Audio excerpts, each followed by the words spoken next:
Hey everybody, it's Nikisa.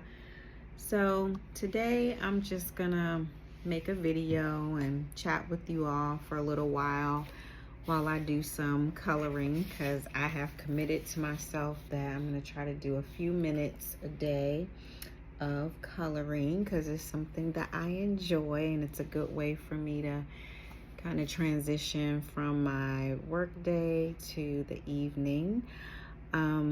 I'm gonna do this butterfly in honor of my auntie who I owe a phone call, so I better do that soon because I haven't talked to her in a while. I'm just gonna talk to you about just things that I kind of have learned over the years. I turned 50 recently, and this lovely young lady who's on YouTube, she's a YouTuber, another black woman, shared in a video of hers recently that she feels that black women who are over 50 should be sharing what we know about life. Things we've learned, things that we would recommend, just about life in general. And I had been wanting to, it's funny, I really have been wanting to share or have a platform to share things that I have learned, things that I would recommend in life to younger black women and just younger people in general, regardless of their race, ethnicity, or community. And I think that YouTube is a great place for me to do that. And today, I think what I want to share with you is about how it is okay to this, something that I learned. I'm a big self-care person. That's something that the people in my life know about me, and even some people who don't know me very well, they know that's something that I have talked about and practiced for years. And I do that because I cherish myself. There's no two ways about it. I wasn't actually taught to do that necessarily by this world or the people that were in my life during my formative years, other people who look like me, who were older than me. I didn't see them engaging in a lot of self-love and cherishing themselves.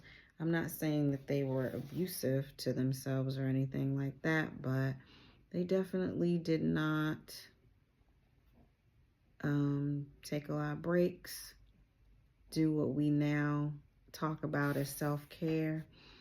And I really just wanted something different for my life, so I fought hard to deprogram myself and make sure that I was treating myself well and engaging in self-care and doing that because of the self-love that I have. One of the things that has come up recently that I really want to share with other people, whether they're younger than me or not, really, is that it's okay to have certain things come to an end. Now, a lot of times when people say this, they're talking about relationships, and that's definitely up to people's own choice if that is something they think that they need to do. But I am not talking about that today. What I'm talking about are other kinds of things that we do in life. And just to give you some background, me and my husband are both artists. I am a literary artist and he is a visual artist, a painter. And for the better part of 27 years, I have been my husband's art rep or art manager. And I have done lots of things in that role. I won't go into all those things now. It's actually a pretty long list. We wanted me to, be in that role for him, and I have done it, like I said, for most of the past 27 years. Even at times when we weren't even together, I did this for him because I believe in his talent, and I made that commitment to him long ago, and it was something that I took very seriously. So even though I didn't even know how to be an artist manager, there was like no book or anything like that, I took it seriously, and I did that for many, many years. Recently he had a art exhibit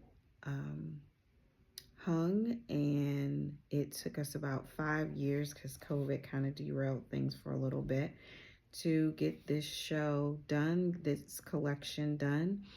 It is a collection of portrait paintings of Black women and Black girls, to center them and honor them. And we also are taking this opportunity to honor his grandfather, who also was a fine art painter and did a lot of portraits during his lifetime until he passed away in the 90s.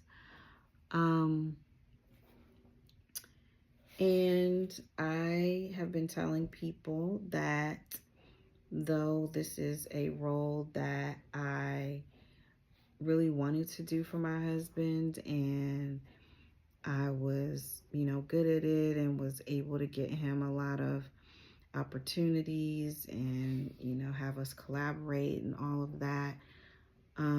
Once this current show ends, which will be, this exhibit will end in early February, I am going to no longer be my husband's manager.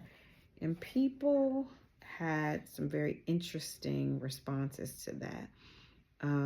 Lots of people were, or not lots, because I shouldn't say lots, we're just so in the habit of saying lots. I think some people that I told, because I haven't told a ton of people, but now the whole world's gonna know, were upset about that decision, and said, oh no, you can't do that, you have to be his manager forever. And I was like, no, I don't. I did it for a long time, and now it's time for someone else to do that. I never let my support of my husband keep me from my own dreams. So I have, books out, and I'm doing spoken word. I have other, projects that I do. I own a business that is doing pretty well. So I just did, both of those things simultaneously. But what I want to just say to people is that there's no other job, I don't think, out here, like what people consider like a regular job, or even if you own your own business or something, where people would have an issue with you discontinuing doing that, retiring from it, even quitting after almost 27 years. So I've made that decision for many reasons. There's some like additional things I want to do that I'm interested in. I want to do some artist residencies and retreats, and I just want to retire from that. I've done it, and I want to hand it over actually to someone who can take him further than I can with my, network and connections and whatnot. I want him to get an art dealer. So just remember, you can always stop something if it's no longer serving you, or just because you feel like it. And that's what I want to share with you today.